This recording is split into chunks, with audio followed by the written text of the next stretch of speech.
What's up, guys? So in case you missed it, the final press conference of E3 just ended, which means the official show has started, but most of the announcements are out of the way. And I thought that I would make kind of a video that collects all of the fighting game related news that's come out of E3 and the different announcements surrounding E3. So to start things off, there are a few things that were announced before E3 officially started as kind of the lead up. The first thing is Dead or Alive 6. So they've announced that Dead or Alive 6 is coming out in early 2019. And this version is going to be kind of a change in tone from the previous versions. They said they're focusing less on revealing costumes and sort of fan service, and they're trying to make a more serious game. A quote from the director of the game says, "We wanted to make a more cool and mature Dead or Alive this time, and to that end we made a conscious decision to make the characters less sexualized."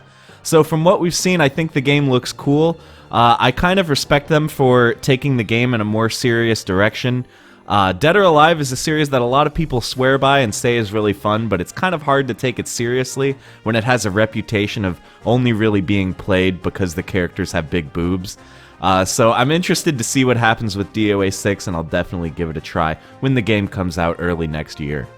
Another announcement in the lead up to E3 was the start of the Dragon Ball FighterZ World Tour. So throughout 2018 and 2019, they're going to be doing a tournament series that's kind of like the Capcom Cup for Dragon Ball FighterZ. So we don't know a lot right now, but we do know that the first stop on the tour is CEO, which is in Florida on June 29th, which is very soon.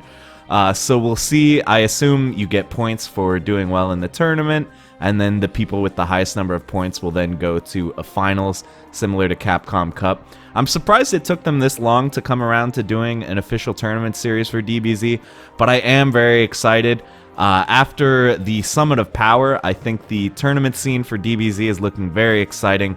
There's a lot of killers out there, so I'm excited to see them kind of go head-to-head in this tournament series and then the grand finals, which will probably be next year. Another upcoming fighting game that we've gotten more details on is Fighting Layer EX. So this is the game that's by Eureka, the same developers who made the Street Fighter EX series back on PlayStation.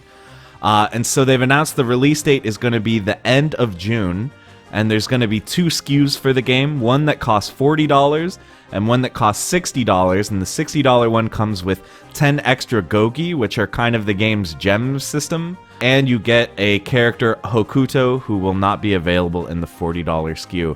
So I don't know how I feel about the dual pricing model. I'd kind of prefer if they just had one version of the game and not kind of split the player base, but I understand if they want to release a cheaper version to maybe get some people to try the game who normally wouldn't.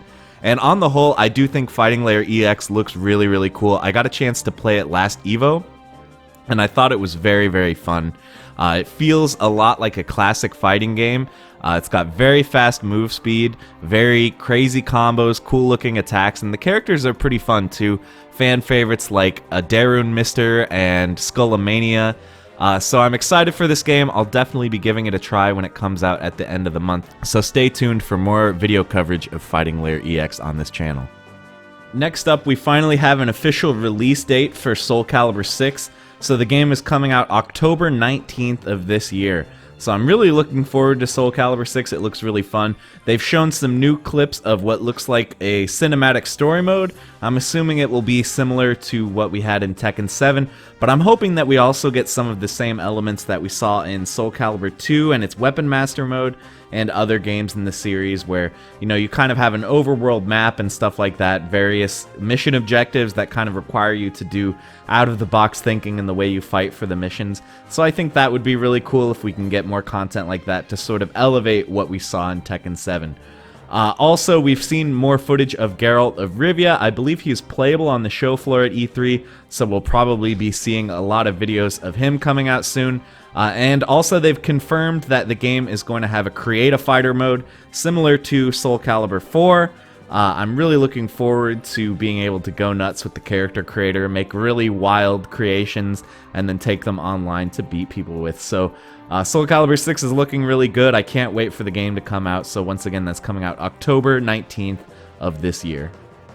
So now on to fighting game announcements that we saw at the press conferences themselves at E3.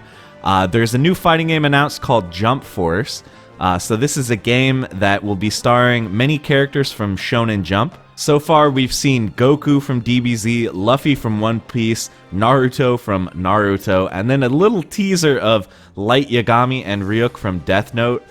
So this seems like a pretty crazy crossover. From the gameplay that we've seen, it seems like it's kind of an arena brawler in the vein of the Naruto games, or maybe kind of similar to Dragon Ball Xenoverse.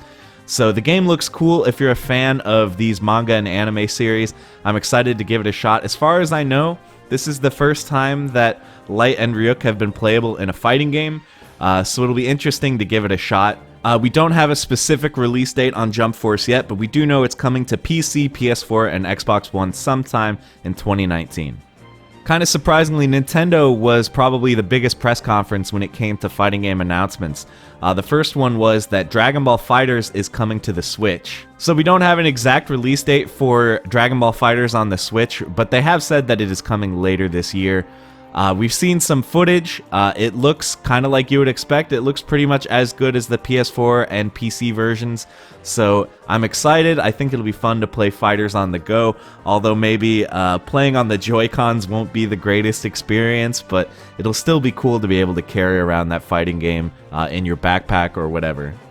And then finally, Nintendo's big announcement was a lot of details about the new Super Smash Bros. So it's called Super Smash Bros. Ultimate, and it's going to have every character from the Super Smash Bros. Series, which is insane. So far there have been 65 characters announced. So that's every single character from the previous Smash Bros. Games, including guest characters like Cloud, Solid Snake, Ryu. For the Street Fighter fans like myself out there, very happy to see Ryu returning. All the characters from every game in the series. And there are 2 new characters announced so far. The Inklings from Splatoon. They have 8 different costumes, and they all look really cool. Splatoon is well known for having really cool fashion for the characters. And also Ridley from Metroid. So it's been kind of a fan request for Ridley to be added to the game for a long time. I think at some point, the developers of Smash Bros. Said that Ridley was just too big. They couldn't put him in the game because he would take too much screen space, but somehow they've done it for this version. So Ridley looks cool. I believe he is also playable on the show floor. Or at least we have some footage of Ridley being played coming out already from E3, and he looks really cool. The game seems mostly like a refinement of what we've seen in the series before.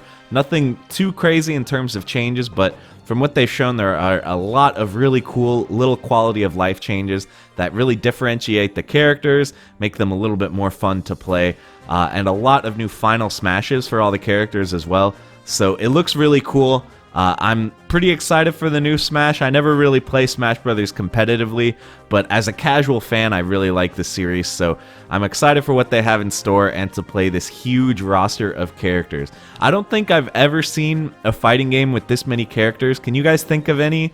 Like Marvel vs. Capcom, I believe, had 54 characters, and this has 65. Although that does include stuff like the Pokemon trainer counts as 3 characters because he has Squirtle, Charizard, and Bulbasaur, so it's possible that it's not exactly 65 in terms of actual characters you can select on the screen, but still, yeah, I don't think there's ever been a fighting game with that many characters before, but if you guys can think of one, be sure to let me know down in the comments. So that was pretty much it for the major fighting game announcements that we got from E3. You may notice that there's kind of one big thing missing here, and that's Mortal Kombat 11. I think everyone was kind of expecting an MK11 announcement at E3, but we didn't get one. The game is probably going to be coming out this fall if they're sticking to their usual schedule of alternating every year for MK and Injustice.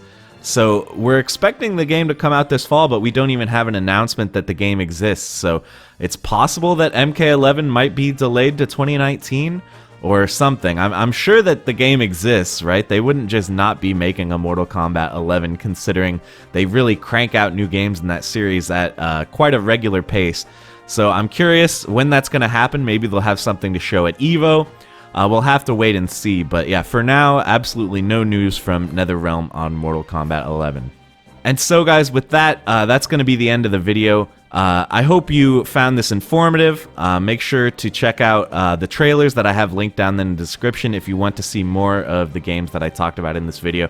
If you're liking this format of me kind of talking about news as opposed to just showing gameplay footage, let me know, guys, and I might do more of these in the future. So that's going to be it.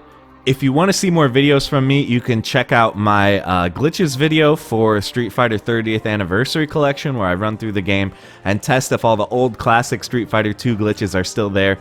Or you can check out my Mario Tennis Aces video, where I kind of talk about how that game feels a lot like a fighting game and is very fun to play. So that's going to be it for the video, guys. Thank you so much for watching, and I'll see you in the next one.